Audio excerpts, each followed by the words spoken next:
These are all the books that I've gotten for less than $5 in the last 6 months or so. So what books do we have here, and how much did all this cost? All right, let's see. Here we got Anna Karenina by Leo Tolstoy for free. Gone with the Wind, Margaret Mitchell, free.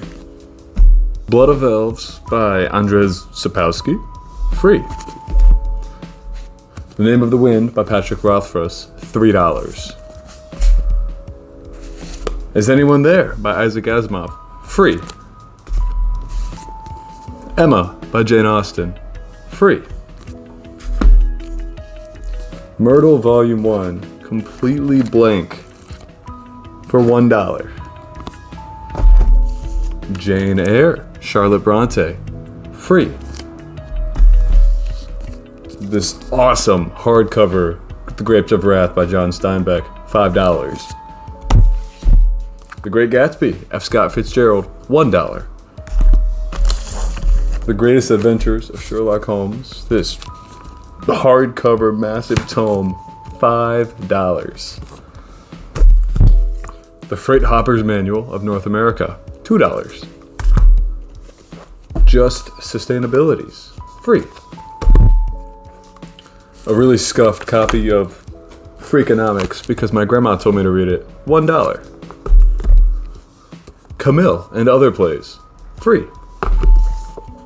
The Jane Austen Book Club, free. Saturday Night Widows, free.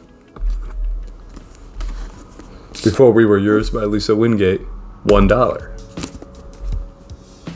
Little Fires Everywhere by Celestine, $3. Hyperion by Daniel Simmons, free. Dune by Frank Herbert, $3. The Secret by Rhonda Byrne, free. Yes, 50 Scientifically Proven Ways to Be Persuasive, $2. The Last Lecture by Randy Pausch, free. Zen in the Art of Motorcycle Maintenance, $1. Howl and Other Poems by Allen Ginsberg, $1. Dracula by Bram Stoker, free.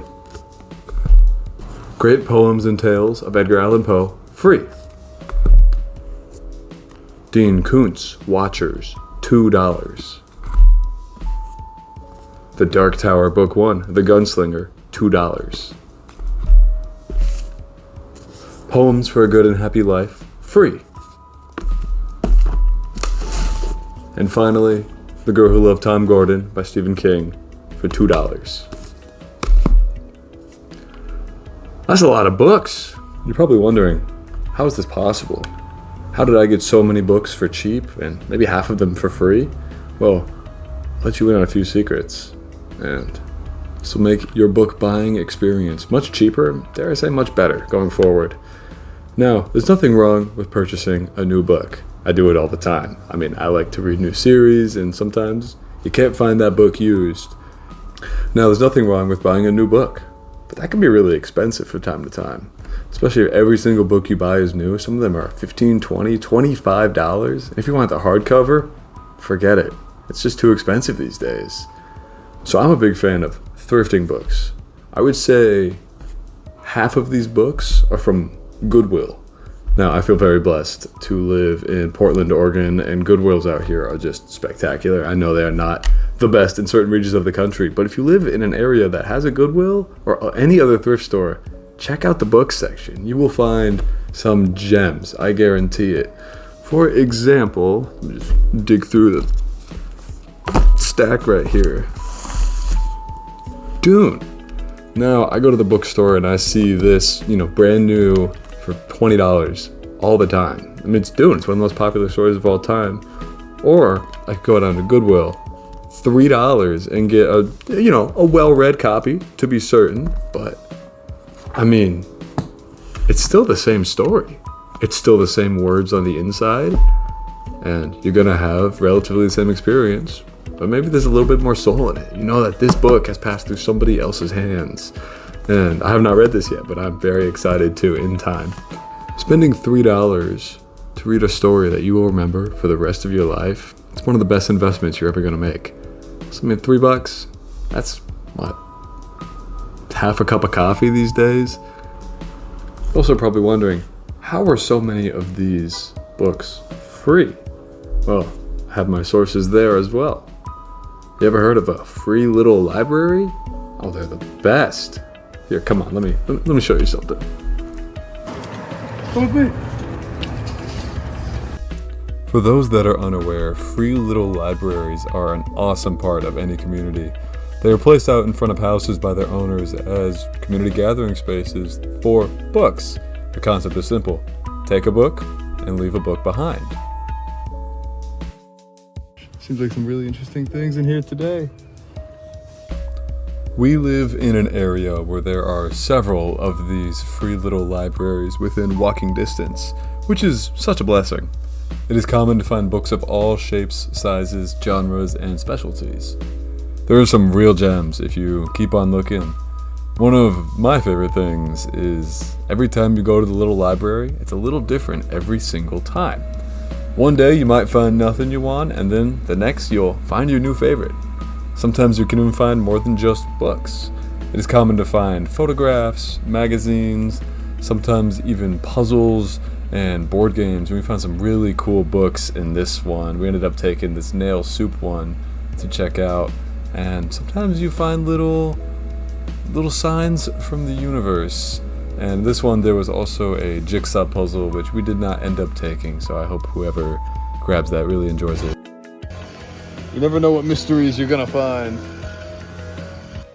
Okay, so we live in Portland, Oregon, and we're very blessed that we have several free little libraries within walking distance. And this is like 2 blocks from our house. And here's one. Let's see what they got today. Looks like, I mean, nothing crazy, nothing I think I will take, but that's the best part, is that sometimes you don't grab anything at all, and you just move on to the next one. Just found a 4th one that we didn't even know about. When you're seeking them out, they're way more common than you would think. Ooh. History of Wild Places, bunch of magazines. The Poison Magique. Ooh, that could be good for her. We have a small child here, like in French. History of Wild Places. Let the wild rumpus start. Hope somebody else enjoys. All these New Yorker magazines. A lot of times you can find these, as well as games, puzzles, pretty much anything. Okay, so this is amazing. Just like in a box on the side of the road. More books that you can find. This looks terrifying. It's just like you can find these things for free if only you look. What an amazing thing. Really good way to get free books, believe it or not. Facebook Marketplace, Craigslist. There are so many people in your area that have read books that they're just done with. And maybe they have too small of a bookshelf, maybe they're getting rid of them for other reasons, but they are giving those books away for free. For example, my partner and I, we wanted to read more romance books, and so we go on there and we got in contact with somebody who was selling all these classic romance books. We got Anna Karenina, Gone with the Wind, Emma, among others that are in this pile that I have shown you, completely for free. And she was very nice. She even decided to throw in a few more books for us, such as this Edgar Allan Poe short stories. Now they're in my possession, I'm gonna read things that I probably would not have read otherwise. And that's maybe the best thing about all of this, is it gets you out of your general comfort zone for reading. I do it myself. I get so lost in my TBR and what I want to read that I kind of forget about what's on my bookshelf right in front of me, staring me down. Chances are, you have great books already on your bookshelf. That's a free book right there. Something you already have? Then, next time you do get a book, you can feel good, knowing that you knocked one more thing off of your bookshelf. There are also so many great websites for buying books. Now, I personally haven't used any of these sources, but I've only heard great things. So many of these books are from physical Goodwill locations, and I know they also have goodwillbooks.com, which, from what I've looked into, there's some pretty cheap books that you can get on there. New stuff too. I was looking on there earlier and I found Brandon Sanderson, I found Stephen King, I found Sarah J. Maas, R.F. Kuang. All of these popular authors, you can find their books on there for much cheaper, maybe half price, maybe a little bit less sometimes, than they will be if you buy that book brand new from your local bookstore. When I used to live in Kansas, there was this awesome place called Half Price Books. If you've been there, you know just how special of a place this is. And they also have a website. From what I've heard, it's only for people in the USA. So sorry if you're not in the USA, but you won't be able to go to Half Price Books. There's also Thrift Books, which I have done research on, and you can find pretty much any book that you're going to be looking for in several editions, and they give you different quality indicators, usually from like acceptable to good to very good to like new, and it's always going to be cheaper than buying them at a bookstore brand new. So I highly recommend using these sources to get cheap books as well. Another great resource for books is garage sales, especially spring is starting to spring here in Oregon. Invariably, you can go around and find really, really interesting books, and especially stories that you either read back at high school or in college, and then, it's like, I've been wanting to reread that, and lo and behold, here it is. You can read it again. That was what happened with this one right here, Howl, phenomenal poem. And I had read it in my schooling, and 5 years later stumbled across it at a garage sale, and I'm like, yeah, I have wanted to have a copy of that, and here it is. It's really great to also explore some new stories, and also a lot of popular stories, but maybe from 5 to 10 years ago, as people start to clear those out from their bookshelves to make room for newer books. It's a great resource. Check out your local garage sales. You can also find other great stuff as well, but books, that's what we're talking about today.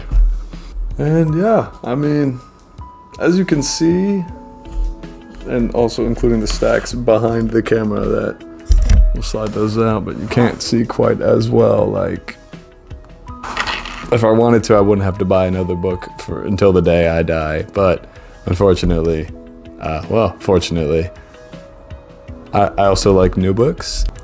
If you do have to buy a new book, or if you want to buy a new book, do your best whenever possible to support an independent bookshop, especially if you live in a city. So many places have their own independent bookshops that aren't run by corporate monopolies. In Portland, we have Powell's, which is the one that obviously comes to mind for most, but also we have so many small ones: Third Eye Books, Backstory Book and Yarn, Parallel Worlds Bookshop, just to name a few.